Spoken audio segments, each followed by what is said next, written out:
আসসালামু আলাইকুম। হাজির হয়ে গেলাম আরও একটি নাস্তার রেসিপি নিয়ে। আজকে তৈরি করে দেখাবো গরুর মাংসের জাল পিঠা। যারা আমার চ্যানেলটি এখনও সাবস্ক্রাইব করেন নাই, প্লিজ আমার চ্যানেলটি সাবস্ক্রাইব করে আমার পাশে থাকবেন। আশা করছি আমার এই রেসিপিটি আপনাদের কাছে ভালো লাগবে।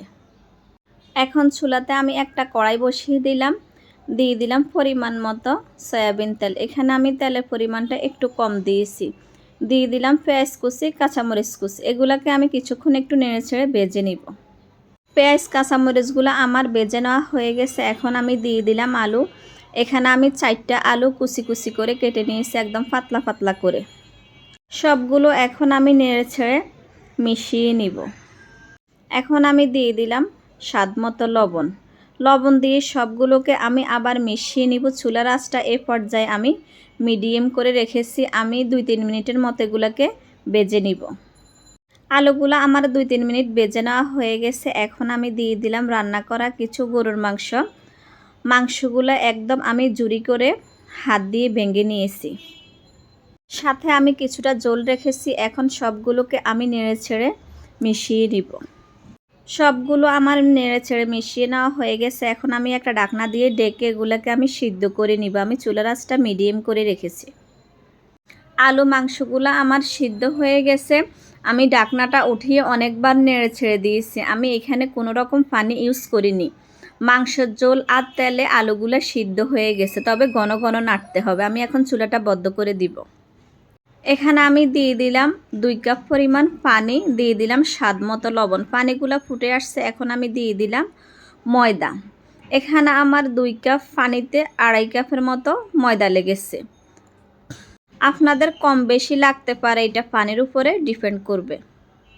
এখন সবগুলোকে আমি অনবরত নেড়ে ছেড়ে একটা ডো তৈরি করে নিব। আমি চুলাটা কিন্তু এ পর্যায়ে বন্ধ করে দিয়েছি। বন্ধ করে দিয়ে আমি সবগুলোকে এখন মিশিয়ে নিলাম। আমার 2.5 কাপ ময়দা লেগেছে।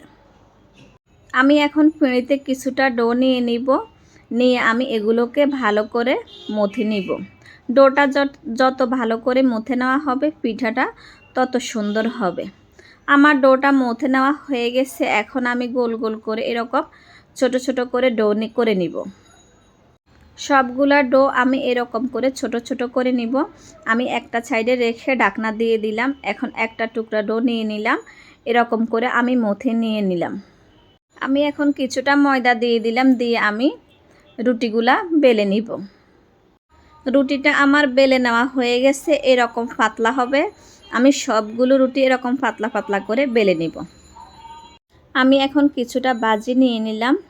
নিয়ে এখন আমি একটা চামচের সাহায্যে সুন্দর করে একটু শেপ দিয়ে নিব। আমি এখন পিঠাগুলো একটা পাশ এরকম করে দিব, অপর পিঠা আমি এভাবে উল্টিয়ে দিব। এখন আমার দোনোটা পাশ হয়ে গেছে। এখন আমি অপর পিঠটা উল্টে দিলাম। উল্টে 2 হাত দিয়ে একটু চেপে দিলাম এই পাশটা। অপর পাশটাও আমি এভাবে একটু চেপে দিলাম। একটু হাত দিয়ে চেপে না দিলে পিঠাগুলো ভাজার সময় ছুটে যেতে পারে। তো হয়ে গেল আমার এরকম একটা পিঠা। এখন আমি আরেকটা পিঠা তৈরি করব। আমি আবারও কিছুটা ভাজে নিয়ে নিলাম। নিয়ে আবার একটা চামচের সাহায্যে শেপ দিয়ে নিব। তো এখন আমি একটা চামচের সাহায্যে শেপ দেওয়ানো হয়ে গেছে। এখন আমি আরেকটা ডিজাইন তৈরি করব। আমি একটা পাশ থেকে এরকম একটা পাশ করে নিয়ে চেপে চেপে দিব। সবগুলা সাইড আমি এরকম ঘুরিয়ে ঘুরিয়ে নিয়ে আসব। আপনারা চাইলে আপনাদের পছন্দ মতো যে কোনো ধরনের ডিজাইন করে নিতে পারেন। আমি এরকম করে করে নিয়েছি।